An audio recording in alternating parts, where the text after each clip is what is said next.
जय हरी माऊली। मी सध्या पुण्यातल्या पालखी विठोबा मंदिरामध्ये आहे आणि माऊलींचा पुण्यामधील मुक्काम जो आहे तो पहिला झालेला आहे। आता पुण्यातील दुसरा मुक्काम जो आहे याच ठिकाणी असणार आहे।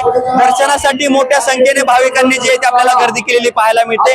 पुण्यासह उपनगरामधून मोठ्या संख्येने वारकरी जे ते या ठिकाणी दाखल होताना पाहायला मिळतात। मोठा बंदोबस्त पोलिसांकडून देखील या ठिकाणी लावण्यात आलेला आहे।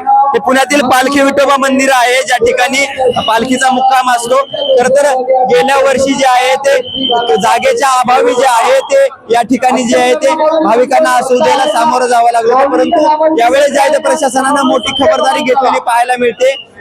मंदिराची जागा वाढवून भाविकांसाठी जे आहे ते विशेष व्यवस्था केलेली आपल्याला पाहायला मिळते। आपण या बाजूला पाहू शकतो की मंदिराची जागा मोठी करण्यात आल्याचं आपल्याला पाहायला मिळते आणि दर्शन रांगा देखील सुटसुटीत करण्यात आलेल्या आहेत। विशेष म्हणजे यावेळेस जे आहे ते स्त्री आणि पुरुष अशा प्रकारच्या 2 दर्शन रांगा करण्यात आल्याचं आपल्याला पाहायला मिळते। 7,000 पोलीस या सगळ्या वारकऱ्यांच्या सुविधेसाठी, या वारकऱ्यांचं व्यवस्थित दर्शन व्हावं, त्यांना कुठल्याही असुविधेला सामोरं जावं लागू नये यासाठी आपल्याला या ठिकाणी तैनात करण्यात आल्याचं पाहायला मिळते। वारकऱ्यांसाठी ठिकठिकाणी योग्य त्या व्यवस्था ज्या आहेत त्या प्रशासनाकडून करण्यात आलेल्या आहेत। परंतु आपण सध्या पाहतोय की पालखी विठोबा मंदिरामध्ये जे आहेत ते मोठ्या संख्येने भाविक जे आहेत ते दाखल होताना पाहायला मिळतात, दर्शन घेताना पाहायला मिळतात।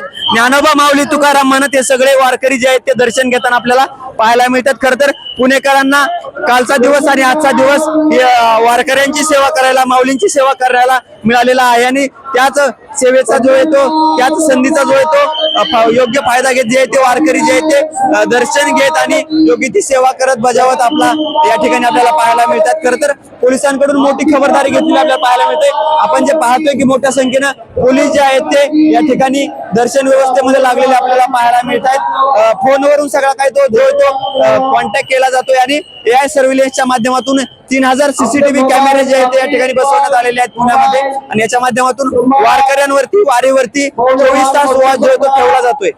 सगळे अपडेट तुमच्यापर्यंत पोहोचवणार आहे, त्यामुळे जुळून राहा वारीसोबत। जय महाराष्ट्रासाठी निखिल सुत्रे, पुणे।